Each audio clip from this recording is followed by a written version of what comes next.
Many people believe that the Founding Fathers thought of the legislative branch as the most important because they described it in the first article or section of the Constitution. This branch is also known as Congress, and its job is to make laws. The Founding Fathers didn't want just one group of people to be able to make laws, so they created two unique sections of Congress, the House of Representatives and the Senate.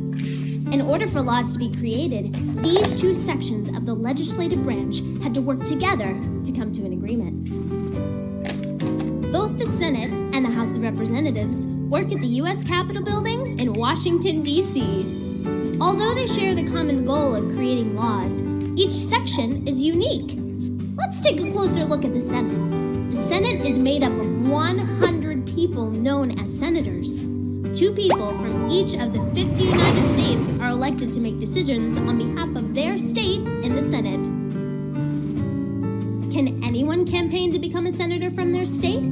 Well, the Constitution lists 3 requirements for anyone wishing to become a U.S. senator.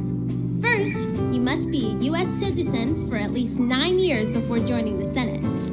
Second, you must be at least 30 years of age. And third, you must live in the state you wish to represent. Once elected, senators have their jobs for 6 years before they must be re-elected by the citizens of their state. The second section of Congress is the House of Representatives. This is a much larger group of people. While there are 100 seats in the Senate, there are 435 seats in the House. The number of representatives each state sends to Congress depends on how many people live in that state. States with more people have more representatives. For example, there are currently 53 representatives from the state of California, 5 from the state of Connecticut, and only 1 from the state of Wyoming. Anyone wishing to be a representative must be a U.S. citizen for at least 7 years, be at least 25 years old, and must live in the state they wish to represent. Once elected, members of the House of Representatives have their jobs for 2 years before they must be re-elected by the voters in their state.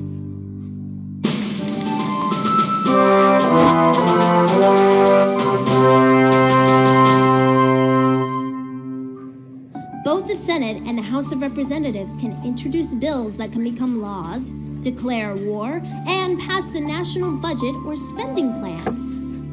In other areas, the House and Senate each has its own powers. It is only members of the House of Representatives, for example, that can introduce bills that deal with spending government money or charging people more taxes. Senators, on the other hand, are the only ones who can approve or reject agreements with other countries and the president's recommendations for who should fill important government jobs. Let's take a moment to review. Question number 1. How many senators are elected to represent each state? A, 1, B, 2, C, 5, or D? It depends on how many people live in a particular state. The correct answer is B. 2 senators are elected to represent each state in the Congress. Here's question number 2. How many seats are there in the U.S. House of Representatives? A, 100, B, 325, C, 435, or D, 500. You were correct if you chose C and knew that there were 435 seats in the House of Representatives. Let's try one more. Question number 3. What is a power that the House of Representatives has that the Senate does not? A, the House can declare war. B, the House can introduce government spending bills. C, the House can approve the president's choice for an important government job. Or D, A and C. The correct answer is B. The House can introduce government spending bills. Now that we have learned about the legislative branch, let's